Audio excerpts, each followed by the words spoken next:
हाल ही में एक खबर बहुत ही चर्चा का विषय बनी हुई है। वन नेशन वन इलेक्शन, एक देश एक चुनाव के लिए लोकसभा में विधेयक प्रस्तुत किया जा चुका है।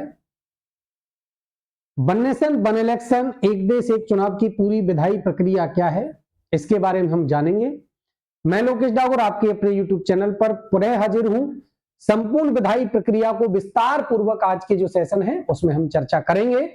आज का ये जो सेशन रहेगा उसमें क्रमशः हम क्या क्या चर्चा करने वाले हैं, मुख्य बिंदु आज की क्लास के क्या रहेंगे, एक बार बता दूं आपको मैं। सबसे पहले जो खबर है उस खबर पर चर्चा होगी, उसके बाद हम पृष्ठभूमि क्या है एक देश एक चुनाव की, एक देश एक चुनाव के पीछे एक्चुअल में सरकार की मंशा क्या है, उद्देश्य क्या है, एक देश एक चुनाव को यदि लागू कर दिया जाता है तो उसके क्या लाभ या फायदे निकल कर आएंगे। अगर एक देश और एक चुनाव को लागू कर दिया जाए तो प्रमुख समस्याएं जो भारत में हो सकती हैं वो कौन कौन सी समस्याएं रहेंगी, और इसमें सबसे इंपॉर्टेंट है रामनाथ कोविंद समिति, जिसके द्वारा एक देश एक चुनाव के लिए सिफारिशें प्रदान की गई हैं, उसके बाद ही ये बिल आया है। इन सारी बातों पर आज की क्लास में हम चर्चा करने वाले हैं। सबसे पहले चलते हैं खबर पर, और खबर है दोस्तों ये, एक देश एक चुनाव विधेयक लोकसभा में पेश किया जा चुका है। केंद्रीय कानून मंत्री हैं हमारे श्री अर्जुन राम मेघवाल ने 129वां संशोधन विधेयक 2024 पेश किया है, जिसको एक देश एक चुनाव विधेयक के रूप में जाना जाता है।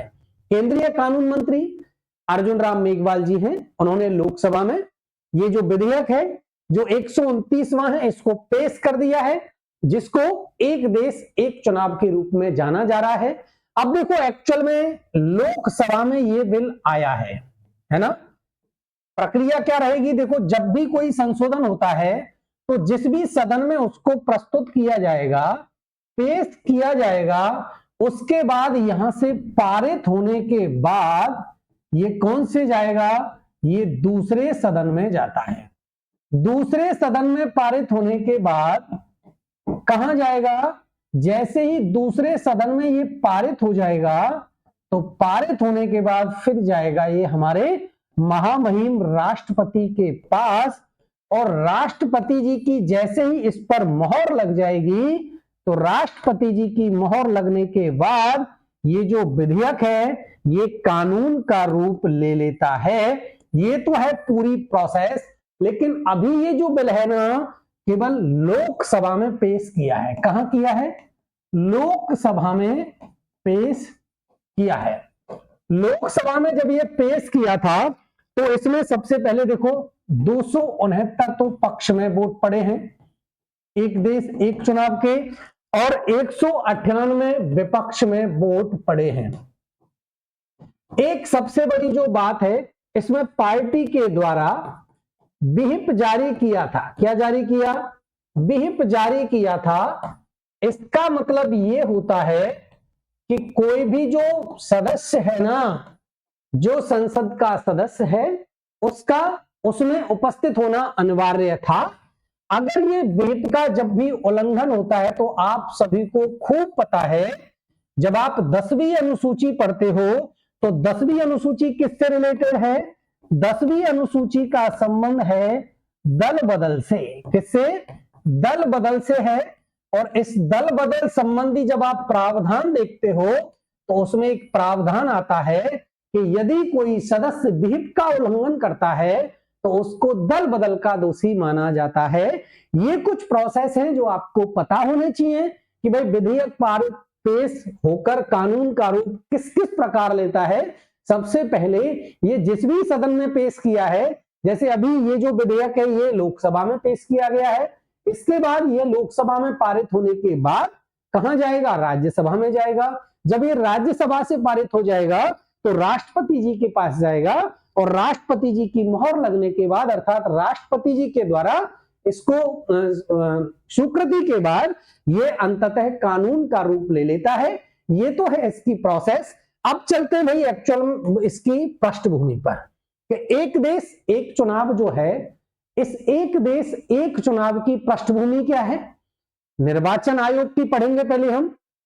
निर्वाचन आयोग भाग पढ़ लेंगे, संविधान में कौन से भाग में है उससे रिलेटेड आर्टिकल हम पढ़ लेंगे, निर्वाचन आयोग की भूमिका क्या रहती है भाई, क्योंकि इलेक्शन जो है ना भाई, वन नेशन वन इलेक्शन है, तो इलेक्शन जब आया है तो आपको इलेक्शन कमीशन भी हम देखेंगे एक बार बारीकी से। इसके बाद एक देश एक साथ, स्वतंत्र भारत में पहले भी कभी हुआ है क्या? स्वतंत्र भारत में चुनाव कभी पूरे देश में एक बार एक साथ हुआ है।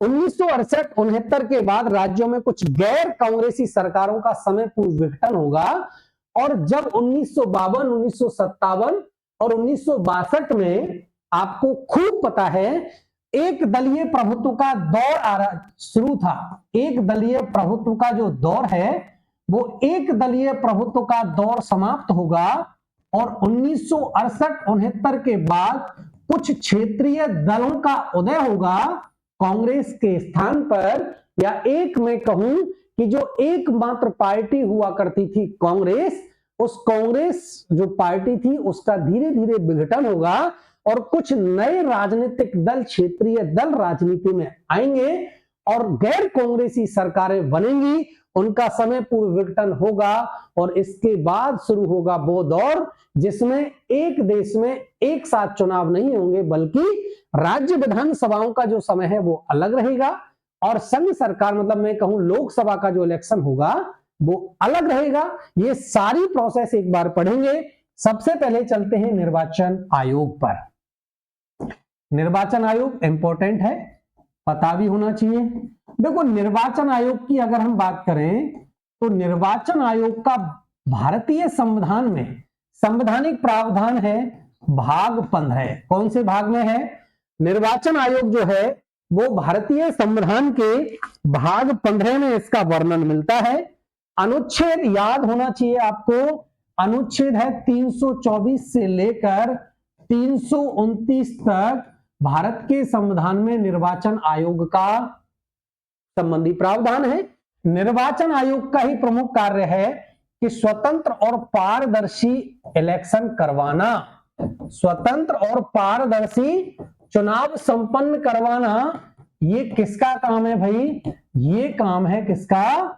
इलेक्शन कमीशन का। और इस इलेक्शन कमीशन की स्थापना कब होगी? इस इलेक्शन कमीशन की स्थापना होती है भारत में 25 जनवरी 1950 को, और 25 जनवरी को प्रतिवर्ष हम मतदाता दिवस के रूप में मनाते हैं। क्यों मनाते हैं ये आपको बात क्लियर हो गई होगी, क्योंकि 25 जनवरी 1950 को भारत में निर्वाचन आयोग की स्थापना होती है। अगर इसके प्रथम मुख्य निर्वाचन आयुक्त की बात करें तो प्रथम मुख्य निर्वाचन आयुक्त होते थे कौन? सुकुमार सेन। कौन थे? सुकुमार सेन थे। और वर्तमान में कौन है आप कमेंट करके मुझे बताएंगे जब भी आप इस वीडियो को देखेंगे। सुकुमार सेन। वर्तमान में चीफ इलेक्शन कमिश्नर कौन है ये आप मुझे कमेंट करेंगे। क्लियर है? ये प्रथम मुख्य निर्वाचन आयुक्त याद होना चाहिए, सुकुमार सेन है। 25 जनवरी अब ये है, इसका काम था भाई भारत में आपको इलेक्शन करवाने हैं। भारत आजाद हुआ 15 अगस्त 1947 के बाद, और 15 अगस्त 1947 के बाद आपको पता है अंतरिम संसद का गठन होता है। और जो हमारी संविधान सभा हुआ करती थी वो संविधान सभा ही संसद के रूप में कार्य करती रही। कब तक? 1952 तक। क्लियर है? 1952 तक ये संविधान सभा ही वो संसद के रूप में कार्य करेगी।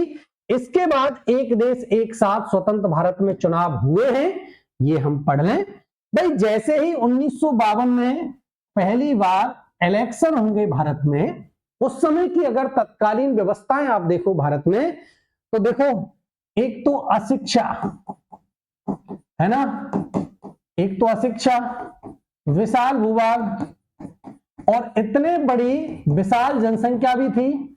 इतने बड़ी जनसंख्या वाले देश में है ना, इलेक्शन करवाना एक बहुत बड़ी समस्या होती थी।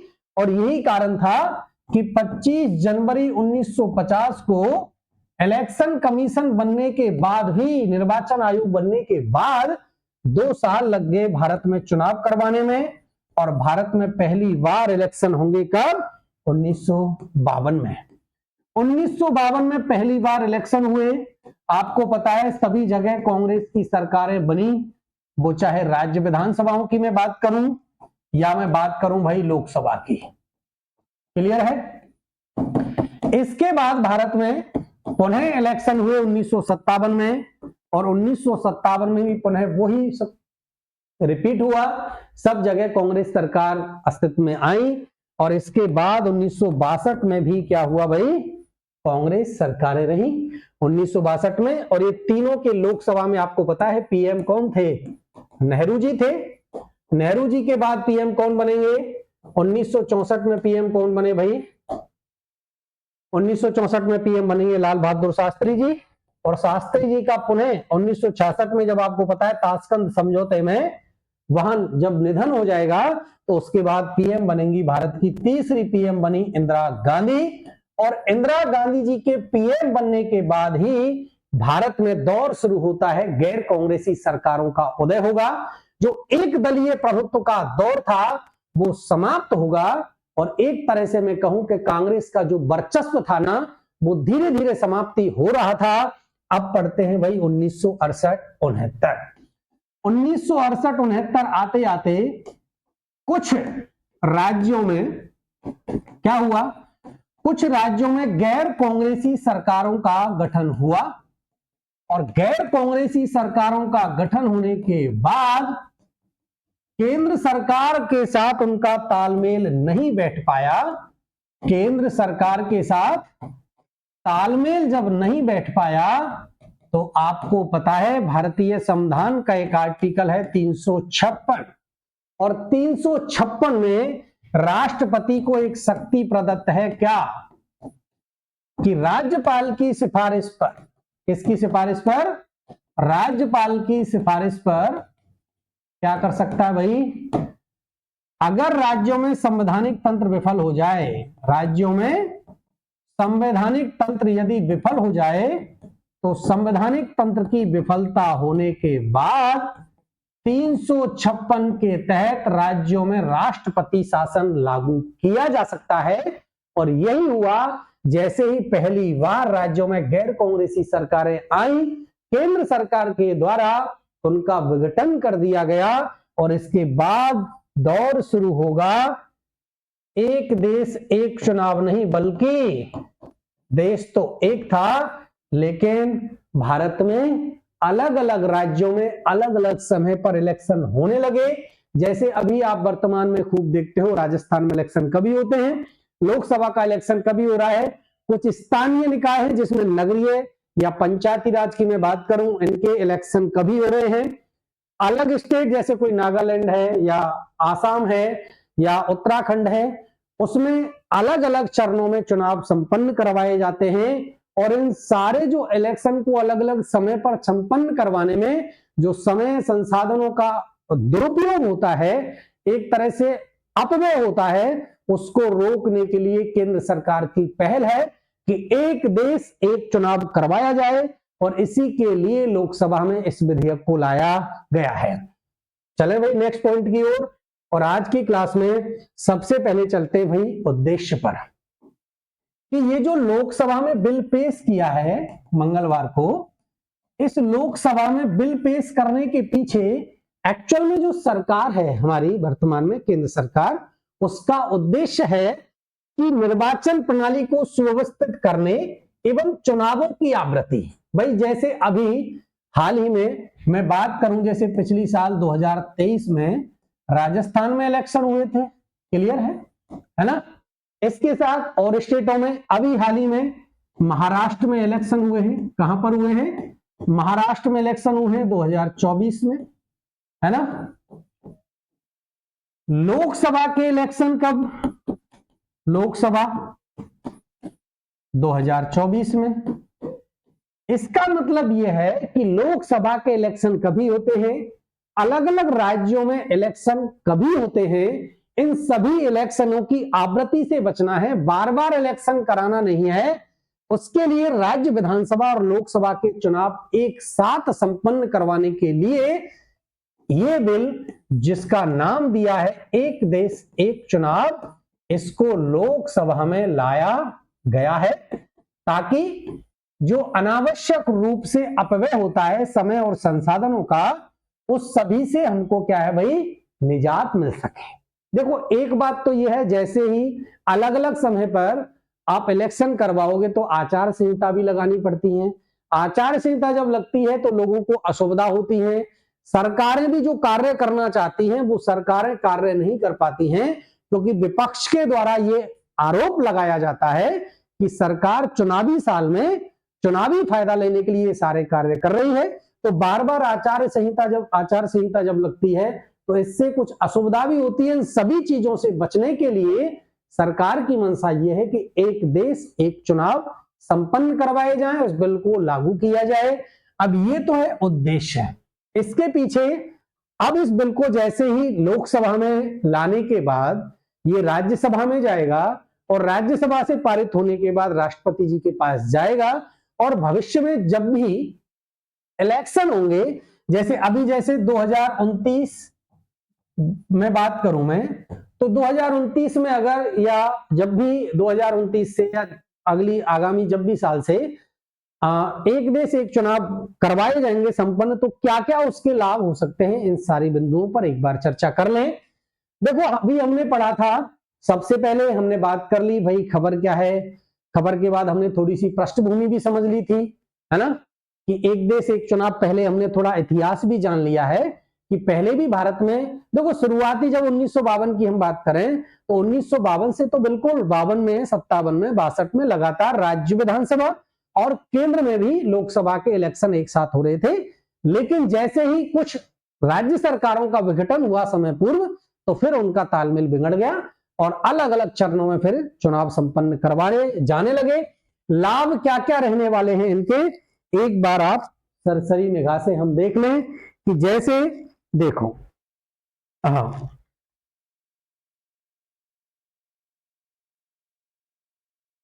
देखो सबसे बड़ा लाभ क्या होगा इसका, एक तो देखो समय और संसाधनों की बचत होगी। क्या होगी, समय व संसाधनों की बचत हो जाएगी। इस बात को आप भली भांति समझ रहे हो। अलग अलग समय पर जब आप इलेक्शन करवाते हो तो बहुत सारी मशीनरी सरकार के द्वारा व्यय की जाती है, पैसे का भी खूब सारा व्यय होता है इलेक्शन करवाने में। बार बार सेना भी भेजी जाती है सुरक्षा के लिए, और जो कर्मचारी होते हैं जो चुनाव संपन्न करवाते हैं वो भी जाते हैं, उनको भी भुगतान करना पड़ता है। तो बहुत सारी चीजें हैं जो समय संसाधन, जैसे इसमें मैं बात करूं देखो, है ना, वो सारी चीजों की क्या है, बचत हो जाएगी अगर एक देश एक चुनाव संपन्न एक साथ करवाया जाएगा। तो बार बार इन सारी चीजों पर हमें बार बार समय और संसाधन खर्च नहीं करने पड़ेंगे। दूसरा प्रमुख इसमें देखो क्या इसका लाभ हो सकता है, बहुत बड़ी मशीनरी और पैसे की बर्बादी, है ना, इससे भी बचा जा सकता है। क्योंकि जब बार बार इलेक्शन करवाए जाते हैं तो बहुत बड़ी मशीनरी और पैसा क्या हो जाता है, तो पैसे की जो बर्बादी है ना, उससे क्या है, पैसे की बर्बादी की बचत, ये भी एक इंपॉर्टेंट इसका वो लाभ हो सकता है। इसके पीछे आप देख सकते हो, देखो समय और संसाधनों की बचत तो होगी, और बहुत बड़ी मशीनरी जो सरकारों के द्वारा चुनाव संपन्न करवाने में उपयोग की जाती है, पैसों की बर्बादी है वो भी, उससे भी बचा जा सकता है। एक दूसरा है, देखो जैसे ही आप इलेक्शन आते हैं तो अलग अलग क्षेत्रों में क्या लगा दी जाती है, अलग अलग क्षेत्रों में क्या लग जाती है, आचार संहिता, चुनावी आचार संहिता लग जाती है ना। कुछ आदर्श जो आचार संहिता होती है चुनाव के दौरान, उस आदर्श आचार संहिता से भी बचा जा सकता है। अब इससे देखो प्रॉफिट क्या होगा, बार बार जब आचार संहिता लगती है ना, तो सरकार के द्वारा बहुत सारे कार्य जो सरकार की मंशा रहती है संपन्न करवाने की, कार्य करने की जनता के हित में, लेकिन आदर्श आचार संहिता जैसे ही चुनाव पूर्व लग जाती है तो बहुत बड़ा पैसा वहां पर इन्वेस्ट नहीं कर पाती है। क्योंकि विपक्ष के द्वारा देखो आरोप लगाए जाते हैं कि ये जो वर्तमान में सरकार जो अस्तित्व में है ना, वो केवल चुनावी फायदे के लिए चुनावी साल में ये सारे खर्च कर रही है। तो इन चीजों से भी बचा जा सकता है। और सबसे बड़ा जो फायदा है ना, देखो इसमें सबसे बड़ा फायदा किसको हो सकता है? इसमें सबसे बड़ा फायदा हो सकता है जो जनता को असुविधा होती है ना, तो उस जनता को सुविधा भी प्रदान की जा सकती है। अब जनता को सुविधा कैसे? देखो, जैसे अभी आपको पता है लोकसभा के चुनाव कभी होते हैं, इसके बाद राज्य विधानसभाओं के इलेक्शन अलग समय पर होते हैं, इसके बाद आप देखोगे स्थानीय निकाय जिसमें आप पंचायतों के या अर्बन में आप देखोगे तो मैं कहूं मतलब जो पंचायती राज कहूं या इसको मैं कह दूं नगरीय प्रशासन, इनके जैसे नगर पालिका नगर परिषद के अलग अलग समय पर जब चुनाव होते हैं ना, तो जनता बार बार इलेक्शन के लिए भी परेशानी होती है, तो जनता को असुविधा होती है ना, उस असुविधा से भी बचा जाएगा। ये कुछ इस एक देश एक चुनाव को लाने के फायदे हो सकते हैं। इसके बाद इसमें कौन कौन सी समस्याएं आ सकती हैं, उन सारी समस्याओं पर भी एक बार हम डिस्कस कर लें। देखो, सबसे बड़ी समस्या क्या रहेगी, हालांकि उसका सुझाव रामनाथ कोविंद समिति जब हम पढ़ेंगे लास्ट में आज की क्लास में, उसने क्या क्या सुझाव दिए हैं, उसने 10 सुझाव दिए हैं। जो कमेटी है उसका गठन होता है सितंबर 23, वो अपनी रिपोर्ट 14 मार्च 24 को सौंपती है, और उसी रिपोर्ट को ध्यान में रखते हुए ये एक देश एक चुनाव जो है वो लाया गया है। अब जो मुख्य समस्या पैदा होगी वो क्या होगी?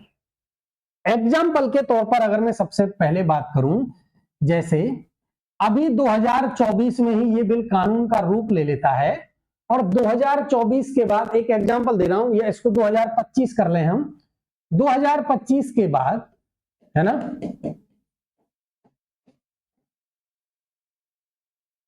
2025 से क्या होते हैं देश में, सपोज करो एक देश एक चुनाव एक साथ होने लग जाए। अब इसमें लोकसभा के चुनाव हो गए हैं, और राज्य की जो विधानसभाएं हैं उनके भी क्या हो गए, चुनाव साथ हो गए। अब इनका कार्यकाल क्या रहेगा भाई? इनका कार्यकाल रहेगा 2025 से लेकर 2030। लेकिन किसी कारणवश कोई सरकार समय पूर्व विघटित हो जाती है, क्या हो जाती है?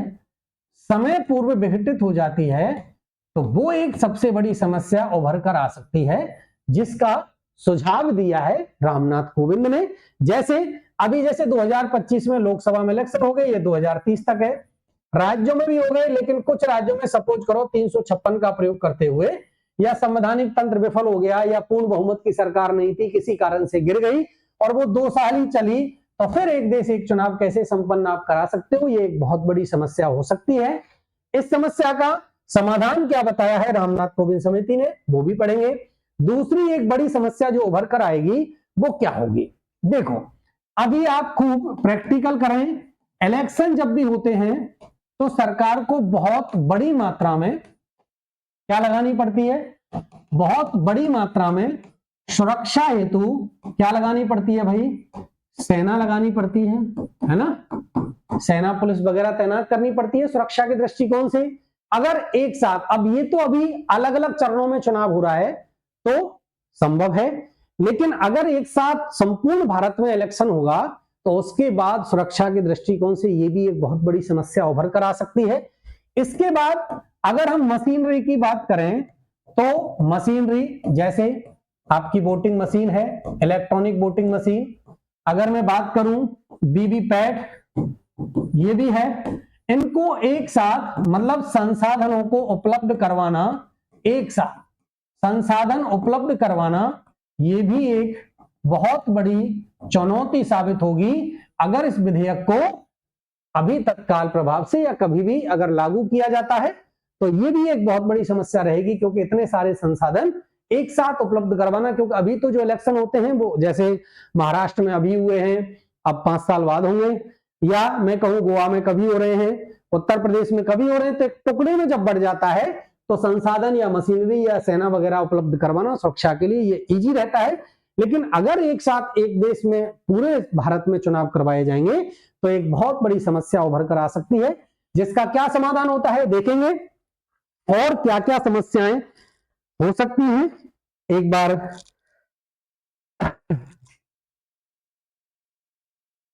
जी, ये कुछ समस्याएं थी जिनके बारे में अभी हमने डिस्कस किया।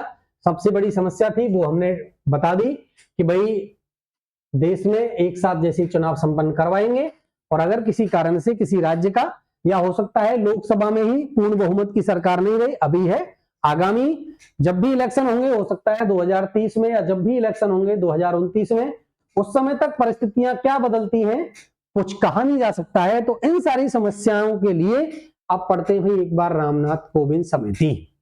रामनाथ कोविंद समिति परीक्षा के पॉइंट ऑफ व्यू से भी यहां से एग्जामिनर आपसे प्रश्न पूछ सकता है।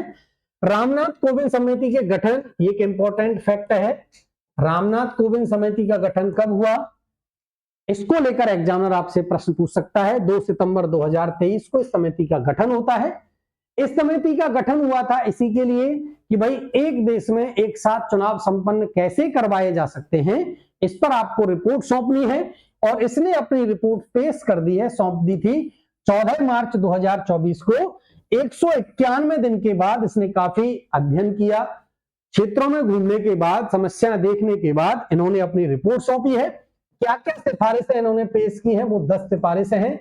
और इन्होंने वर्तमान में जो हमारी राष्ट्रपति हैं, वर्तमान की राष्ट्रपति कौन है, श्रीमती द्रौपदी मुर्मू को, किसको, श्रीमती द्रौपदी मुर्मू को इन्होंने रिपोर्ट सौंप दी 14 मार्च 2024 को। रिपोर्ट सौंपने के बाद इन्होंने देखो क्या क्या इसकी प्रमुख सिफारिशें हैं, एक बार इन पर चर्चा कर लेते हैं। इसने 10 सिफारिशें दी हैं। क्या सिफारिशें दी हैं, 10 सिफारिशें दी हैं। इसमें सबसे पहले तो देखो इनको जैसे ही अभी, जैसे हाल में ही अभी ये जो बिल आया है, ये बिल आने के बाद इनको संविधान में संशोधन करना पड़ेगा। संविधान संशोधन विधेयक जो 129वां पारित हुआ है, मतलब पेश हुआ है, अभी पारित नहीं हुआ है। इसके बाद संविधान संशोधन विधेयक कैसे इनको करना है 2 चरणों में, वो भी इसमें आएगा। और जो अभी एक समस्या उभर कर आई थी कि राज्यों में अगर संवैधानिक तंत्र विफल हो जाएगा, उस समस्या का भी निजात इन्होंने अपनी रिपोर्ट में पेश किया है। पढ़ लेते हैं। सरकार को एक साथ चुनाव के चक्र को बहाल करने के लिए कानूनी रूप से स्वीकार तंत्र विकसित करना चाहिए। अर्थात संविधान में क्या करना है, संविधान में आपको संशोधन करना है। क्लियर है, संविधान में संशोधन करना है।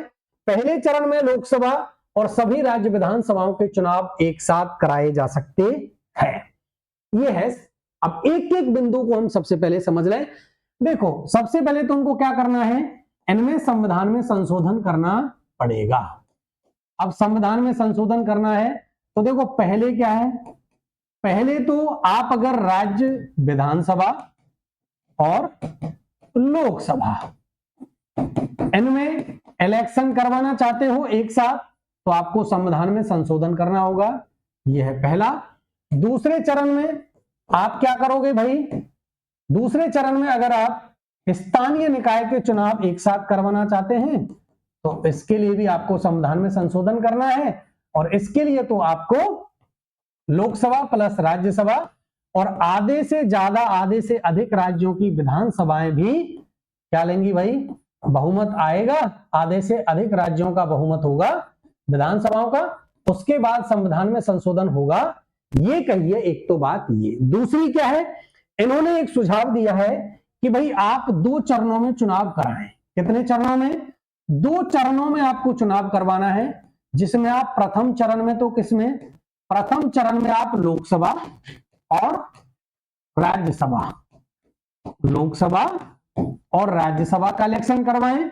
और द्वितीय चरण में आप जो स्थानीय निकाय है, स्थानीय निकाय क्या है, स्थानीय जो निकाय है आपके, जिसमें आप पंचायती राज या नगरीय निकाय के चुनाव संपन्न करवा सकते हैं। ये भी सुझाव इन्होंने रामनाथ कोविंद समिति ने अपनी रिपोर्ट में दिया है। अब बात करें भाई दूसरे चरण के तहत आपको निकाय तथा जो पंचायत चुनाव है, लोकसभा तथा विधानसभा चुनाव के बाद 100 दिन के भीतर करवाए जाएं। ये सुझाव दिए हैं 3। तो क्लियर है, क्लियर है, आपको समझ में आ रहा होगा। देखो सबसे पहले पहले चरण में क्या करना है, पहले चरण में आपको लोकसभा और राज्य विधानसभाओं के चुनाव एक साथ संपन्न करवा लेने हैं। उसके 100 दिन बाद आपको जो स्थानीय निकाय है, जिसमें नगरीय प्रशासन है, नगरीय निकाय है, जिसमें पंचायत के चुनाव है, वो आप कम से कम लोकसभा और राज्य विधानसभाओं के कितने दिन बाद, 100 दिन के बाद करवाएं, भीतर करवाएं।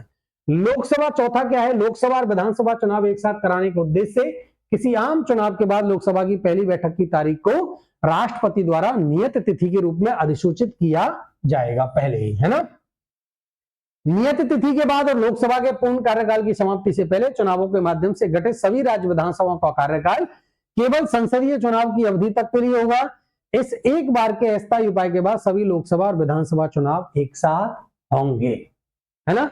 जैसा कि मैंने आपको बताया था, राज्य विधानसभाओं में या लोकसभा में विघटन वाली समस्या, उसका भी समाधान दिया है इन्होंने। इसने कहा है पूर्ण कार्यकाल की समाप्ति से पहले ही, जैसे ही कोई लोकसभा या राज्य विधानसभा की पूर्ण कार्यकाल समाप्त हो रहा है, उससे पहले चुनावों के माध्यम से गठित सभी राज्य विधानसभाओं का कार्यकाल केवल संसदीय चुनाव की अवधि तक के लिए ही होगा। नेक्स्ट और क्या क्या देखो इन्होंने सुझाव दिए हैं, 5 ये थे, 10 सुझाव हैं। सदन में बहुमत ना होने, अविश्वास प्रस्ताव या इसी तरह नई लोकसभा के लिए चुनाव करवाए जा सकते हैं। ये एक इंपॉर्टेंट बात है जिसको मैं क्लियर कर दूं। एग्जाम्पल के तौर पर अभी जैसे मैंने आपको बताया था एक समस्या थी, अभी जैसे 2029 में पहली बार एक देश एक साथ चुनाव हो जाए, जिसमें लोकसभा के चुनाव भी हो गए और आपकी राज्य विधानसभाओं के भी चुनाव हो गए। क्लियर है, राज्य विधानसभा के चुनाव भी हो गए। अब ये लोकसभा का कार्यकाल रहेगा 2029 से 2034 और राज्यों की विधानसभाओं का भी कार्यकाल कब तक रहेगा, 2034। अब अगर मैं आपको एक बात कहूं कि सपोज करो मैं तो लोकसभा को लेकर चलता हूं, किसी कारण से अविश्वास प्रस्ताव के द्वारा, मतलब अगर पूर्ण बहुमत नहीं है, अविश्वास प्रस्ताव आ जाए और अविश्वास प्रस्ताव के कारण ये जो लोकसभा जो 2029 में गठित हुई, 2031 में इसका विघटन हो जाता है, तो इलेक्शन होंगे या नहीं होंगे। तो इसने एक बात स्पष्ट की है कि आपको क्या करवाने हैं भाई, पुनः आपको मतदान वो करवाने हैं, इलेक्शन करवाने हैं। और पुनः इलेक्शन होने के बाद जो आगामी लोकसभा है ना, वो लोकसभा कितने समय के लिए, आगामी जो लोकसभा है ना वो शेष अवधि के लिए ही रहेगी। इसका मतलब 2034 तक ही रहेगी। ये जो 2031 में जिसका विघटन हुआ, ये 3 वर्ष के लिए आगामी लोकसभा कार्य करेगी। पुनः 2034 में राज्य की विधानसभा और लोकसभा के एक साथ चुनाव होंगे। यही घटना अगर सपोज करो किसी राज्य की विधानसभा में 356 का प्रयोग करते हुए संवैधानिक तंत्र विफल होने की स्थिति में राष्ट्रपति शासन लग जाता है, तो वहां पर भी शेष अवधि के लिए इलेक्शन करवाए जाएंगे और 2034 में पुनः संपूर्ण देश में एक साथ ही इलेक्शन होंगे। ये बात इन्होंने स्पष्ट कर दी है। अगर लोकसभा के लिए नए चुनाव होते हैं तो सदन का कार्यकाल केवल शेष कार्यकाल तक होगा। अगर राज्य की विधानसभाओं के लिए नए चुनाव होते हैं तो ऐसी नई विधानसभाएं लोकसभा के पूर्ण कार्यकाल के अंत तक जारी रहेंगी, बशर्ते उन्हें पहले ही भंग ना कर दिया जाए। निर्वाचन आयोग द्वारा क्या होगा, निर्वाचन आयोग द्वारा राज्य निर्वाचन आयोग के परामर्श से एकल मतदाता सूची और मतदाता फोटो पहचान पत्र तैयार किया जाएगा और यह निर्वाचन आयोग द्वारा तैयार किसी अन्य मतदाता सूची का स्थान लेगा।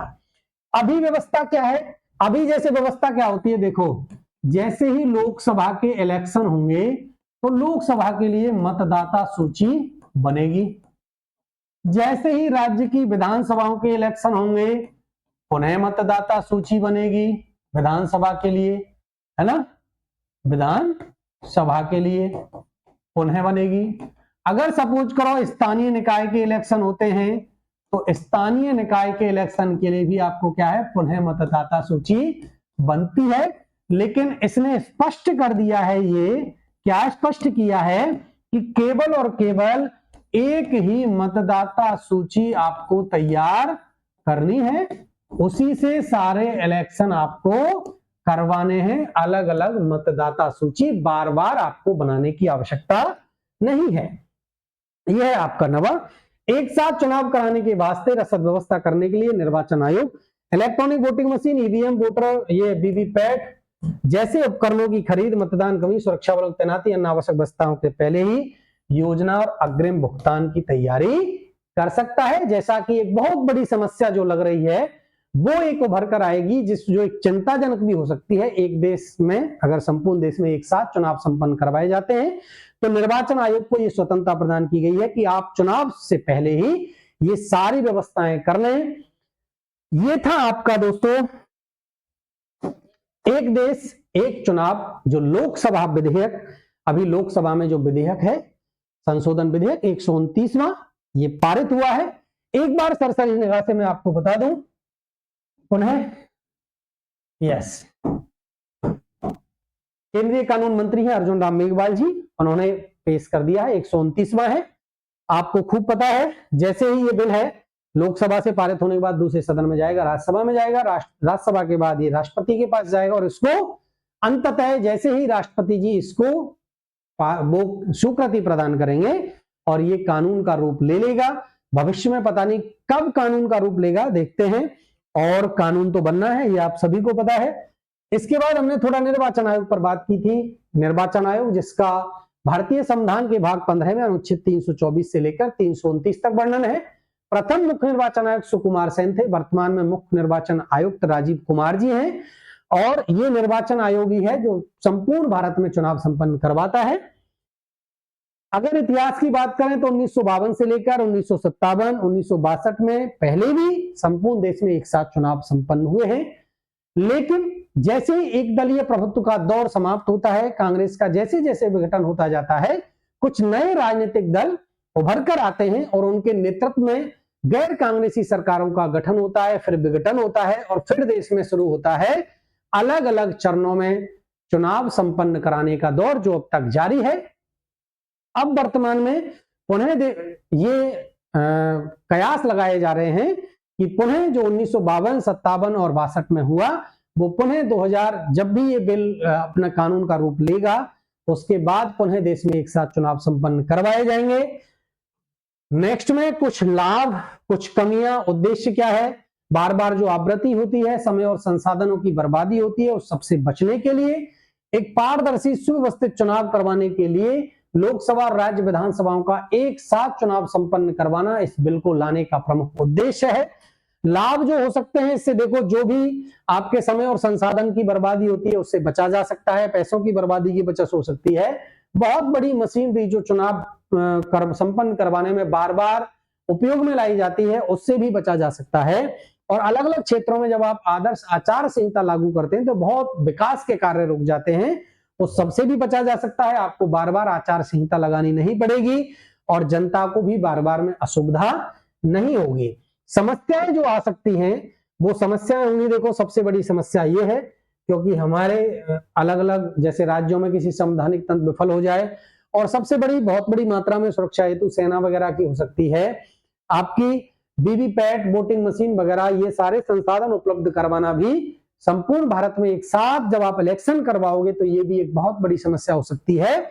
इसका समाधान क्या किया है, रामनाथ कोविंद समिति है जो कि 2 सितंबर 2023 को जिसका गठन किया गया था, और गठन के पीछे प्रमुख उद्देश्य था सुझाव देना कि एक देश एक चुनाव को किस प्रकार से आप संपन्न करवा सकते हैं, और इस संबंध में इन्होंने सुझाव दिए हैं 10 जो प्रमुख बिंदु हैं, बातें करेंगे। इसलिए अपनी रिपोर्ट राष्ट्रपति द्रौपदी मुर्मू को 14 मार्च 2024 को पेश कर दी। सिफारिशें क्या थी, कानूनी रूप से आपको स्वीकार्य तंत्र विकसित करना है जिसके लिए आपको संविधान में संशोधन करना पड़ेगा। आपको कैसे करना है, पहले चरण में आपको लोकसभा और राज्य विधानसभा के एक साथ चुनाव संपन्न कराए जाएंगे, दूसरे चरण में आपके 100 दिन के भीतर आपको स्थानीय निकायों के चुनाव संपन्न करवाने हैं, है ना। राष्ट्रपति नियत तिथि के रूप में अधिसूचित करेगा, उसके बाद जैसे ही पूर्ण कार्यकाल की समाप्ति होगी उससे पहले इलेक्शन हो जाएंगे।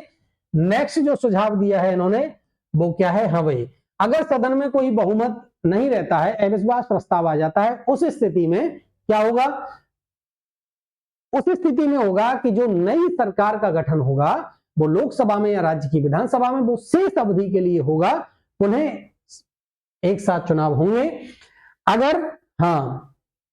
अगर राज्य विधानसभाओं के लिए नए चुनाव होते हैं तो ऐसी विधानसभा लोकसभा के पूर्ण कार्यकाल तक जारी रहेंगी, बिल्कुल सही है, राज्य के लिए भी यही है। और एक इसने कहा है कि जो 3 चरण है, एक तरह से राज्य विधानसभा, लोकसभा और स्थानीय निकाय के लिए अलग अलग बार बार मतदाता सूची आप बनानी पड़ती है, वो अब एक ही मतदाता सूची और एक ही पहचान पत्र जारी किया जाएगा। और निर्वाचन आयोग चुनाव से पहले ये सारी जो व्यवस्थाएं हैं जिनमें निर्वाचन आयोग इलेक्ट्रॉनिक वोटिंग मशीन, ईवीएम, आपका वीवीपैट जैसे उपकरण, सुरक्षा बल और मतदान कर्मी, ये सारी की सारी व्यवस्थाएं कर लें। ये था आज का सेशन। आशा करता हूं जो विधेयक है 129वां एक देश एक चुनाव वाला समझ में आया होगा। मिलता हूं नेक्स्ट वीडियो में नए कंटेंट को लेकर। बहुत बहुत धन्यवाद।